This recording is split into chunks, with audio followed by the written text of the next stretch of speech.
Good morning, good afternoon, good evening. Day 28। आज हम start करेंगे HCF एंड LCM। सबसे पहले HCF की full form highest common factor. अब ये क्या होता है? देखो, सबसे बड़ा नंबर जो दोनों को पूरी तरह डिवाइड कर सके। HCF में क्या होता है? सबसे बड़ा नंबर जो दोनों को पूरी तरह डिवाइड कर सके। अब यहाँ पे एक एग्जाम्पल से समझाती हूँ। एग्जाम्पल है 8 और 12। अब वो कहते हैं 8 के फैक्टर्स, यानी कि 8 किन किन नंबर्स पे कटता है। ठीक है, 1 पे कटता है, 2 पे कटता है, 4 पे कटता है, 8 पे कटता है। कैसे कटता है? यहाँ पे देखो, अगर आप 8 को 8 से डिवाइड करते हो तो कितना आ जाएगा? 1। अगर 8 को 4 से डिवाइड करते हो तो कितना आ जाएगा? 2। अगर 8 को 2 से डिवाइड करते हो तो कितना आ जाएगा? 4। अगर 8 को 1 से करते हो तो कितना आ जाएगा? 8। अब यहाँ पे कितना आया? 1 2 4 8। तो यहाँ पे इसके फैक्टर्स आ गए 1 2 4 8। इसी तरह 12 के फैक्टर्स कि यानी कि 12 किन किन नंबर्स पे कटता है? 1 पे कटता है, 2 पे कटता है, 3 पे कटता है, 4 पे कटता है, 6 पे कटता है एंड 12 पे कटता है। अब वो कहते हैं दोनों में से कॉमन नंबर बताओ क्या है।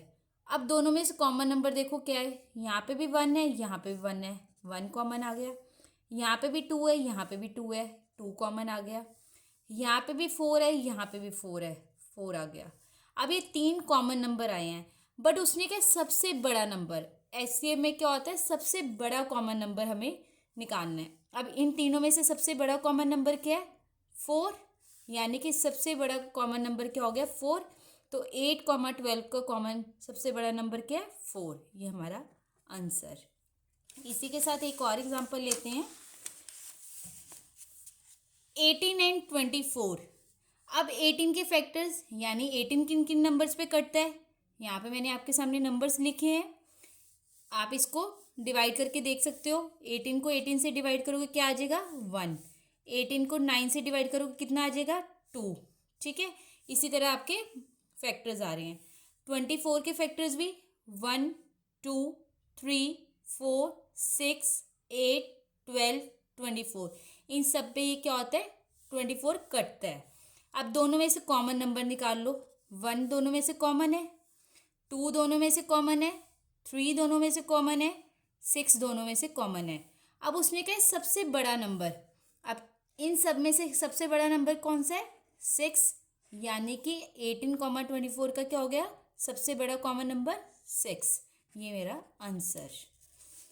अब हम करते हैं एलसीएम।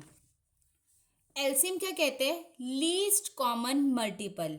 ठीक है, अब इसका मतलब है सबसे छोटा नंबर जो दोनों नंबरों के मल्टीपल्स में आता हो, यानी कि मल्टीप्लाई में। एलसीएम किस में चलता है? मल्टीप्लाई में, और एचसीएफ डिवाइड में। एग्जाम्पल लेते हैं 2 और 3। ठीक है, अब 2 के मल्टीपल बताओ। 2 1 ज़ा 2, 2 2 ज़ा 4, 2 3 ज़ा 6, 2 4 ज़ा 8 टेबल। अब इसी तरह 3 के मल्टीपल यानी कि 3 का टेबल। अब वो कहते हैं यहाँ पे दोनों में से कॉमन बताओ क्या है। अब यहाँ पे 6 कॉमन है, मैंने 6 लिख लिया। 12 कॉमन है, 12 लिख लिया। अब वो कहते हैं सबसे छोटा नंबर। HCM में सबसे बड़ा था और LCM में सबसे छोटा। अब इन दोनों में से सबसे छोटा कॉमन नंबर कौन सा है? 6।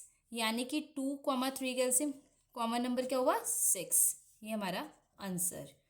इसी के साथ एक और एग्जांपल समझाते हैं, 4 और 5। अब 4 के मल्टीपल्स, 4 का टेबल लिखा, 5 के मल्टीपल्स 5 का लिखा।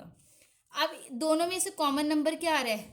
यहाँ पे कॉमन नंबर, यहाँ पे 20 है, यहाँ पे 20 है। ठीक है, तो सबसे छोटा कॉमन नंबर क्या हुआ? 20 हुआ। तो 4 5 = 20 हमारा आंसर। होप करती हूँ आपको ये वीडियो अच्छी लगी हो। लाइक करें, सब्सक्राइब करें, शेयर करना ना भूलें। मिलते हैं नेक्स्ट वीडियो के साथ। Thank you.